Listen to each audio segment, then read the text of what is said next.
Ertugrul की औलादें और सल्तनत उस्मानिया के सुल्तान फतुहात पे फतुहात कर रहे थे, लेकिन उन्होंने भी यूरोप में कदम नहीं रखा था, क्योंकि यूरोप का दरवाजा था कुस्तुनतुनिया और उस वक्त कुस्तुनतुनिया पर कुस्तुनतीन की हुकूमत थी।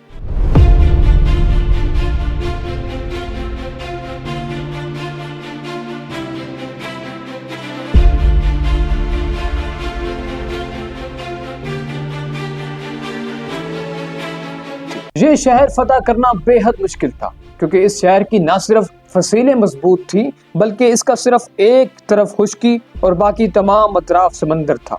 कई मरतबा इस शहर को फतह करने के लिए लश्करों के लश्कर आए, मगर दीवारों से टकरा टकरा कर वापस लौट गए। और कुस्तुनतुनिया के बारे में ये मशहूर हो गया कि इस शहर को कोई भी फतह नहीं कर सकता। हजरत मोहम्मद सल्लल्लाहु अलैहि वसल्लम ने अपनी जिंदगी में फरमाया था, यकीनन तुम कुस्तुनतुनिया को फतह कर लोगे, वो अमीर भी क्या बाकमाल होगा और वो लश्कर भी क्या बाकमाल होगा। इस हदीस की वजह से हर मुसलमान बादशाह और खलीफा ये चाहता था कि वो इस हदीस पर पूरा उतरे। बाज़ंतीनी सल्तनत की तारीख के मुताबिक कुस्तुनतुनिया पर 24 हमले हुए। सबसे आखिरी हमला मुसलमानों के अजीम फातेह और सिपहसालार सुल्तान मोहम्मद फातेह ने किया और वो इसमें कामयाब हो गया। आज हम उसी अजीम फातेह और सिपहसालार के बारे में इस वीडियो में बातचीत करेंगे। सुल्तान मोहम्मद फातेह ने तख्त नशीन होते ही कुस्तुनतुनिया पर हमले की तैयारियां शुरू कर दी थी और ये उनका मकसद बन चुका था। इसके लिए सबसे पहले सुल्तान ने कुस्तुनतुनिया से 5 मील के फासले पर एक किला तामीर करवाना शुरू किया। इस किले की तामीर के दौरान तुर्कों और कुस्तुनतीन के सिपाहियों के दरमियान कई लड़ाइयां हुई, लेकिन ये बनता रहा। ये किला 1452 के सरमा से पहले तैयार हो गया। अब बास्फोरस उस्मानियों के कब्जे में था। कोई बहरी जहाज उस्मानियों की इजाजत के बगैर नहीं गुजर सकता था। इसके बाद सुल्तान ने बाकी तैयारियों पर तवज्जो दी। इसके बाद सुल्तान मोहम्मद फातेह ने अदरना में 1.5 लाख की फौज इकट्ठी की, लेकिन सिर्फ फौज की तादाद ही इस शहर को फतह हासिल नहीं करवा सकती थी। चंद मजीद इंतजामात भी जरूरी थी। चुनांचे सुल्तान मोहम्मद फातेह ने जमीनी फौज के साथ साथ बहरी फौज भी तैयार की, जो समंदरी हिस्से की जानिब से हमला आवर होना थी। इन सब इंतजामात के बावजूद कुस्तुनतुनिया महफूज नजर आ रहा था, क्योंकि इस शहर की दीवारें इंतहाई मजबूत थीं और हर दीवार का फासला 60 फीट का था। दूसरी और तीसरी दीवार के दरमियान 100 फीट गहरी एक खंदक खोदी गई थी, जिसमें कई सारे लश्करों के लश्कर दफन हो चुके थे। ये दीवारें और खंदक 5वीं सदी ईस्वी में शहनशाह थियोडोस दोम ने बनवाई थी, जो अब तक के तमाम हमलों को नाकाम बना चुकी थी। इन्हीं दीवारों की मजबूती को देखते हुए सुल्तान मोहम्मद फातेह ने नई और जदीद तर्ज की शानदार तोपें बनवाने का फैसला किया।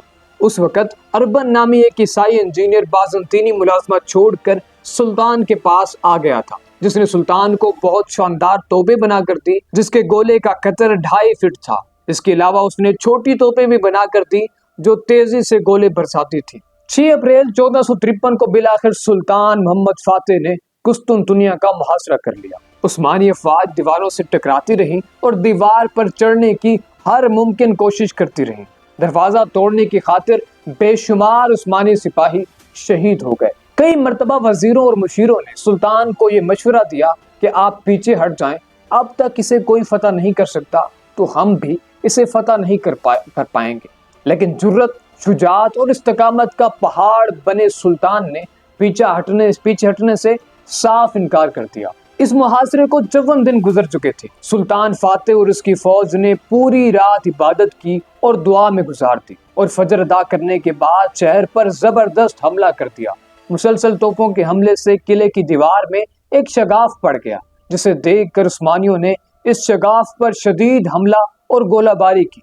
उधर रूमी भी किले के अंदर से इंतहाई दीदा दलेरी से लड़ रहे थे। आखिरकार सुल्तान मोहम्मद फातेह ने कमान खुद संभाली और उन पर एक ऐसा कारी हमला किया, जिससे वो दीवार टूट गई और शाही दस्ता शहर के अंदर दाखिल हो गया। और शदीद जंग के बाद सुल्तान मोहम्मद फातेह ने 1543 में कुस्तुनतुनिया को फतह कर लिया। शहर में दाखिल होते ही सुल्तान मोहम्मद फातेह ने सजदा शुक्र अदा किया। सजदा शुक्र अदा करने के बाद उस्मानी परचम को हजरत अबू अयूब अंसारी के घर पर लहराया गया। फतह कुस्तुनतुनिया वो ख्वाब था जिसके लिए मुसलमानों को 700 साल इंतजार करना पड़ा। उस्मानियों के कई रोज मुहासरे और कई दिन की गोलाबारी के बाद उस वक्त वहां मौजूद अतालवी तबीब के अल्फाज ये थे कि उस वक्त सफेद पगड़ियों में हमला आवर دیدہ دلیری سے شیروں کی طرح حملہ آور ہوئے اور ان کے نعرے اور طبلوں کی آوازیں ایسی تھیں جیسے ان کا تعلق کسی اور دنیا سے ہو۔ سلطان محمد فاتح نے قسطن دنیا کو فتح کر کے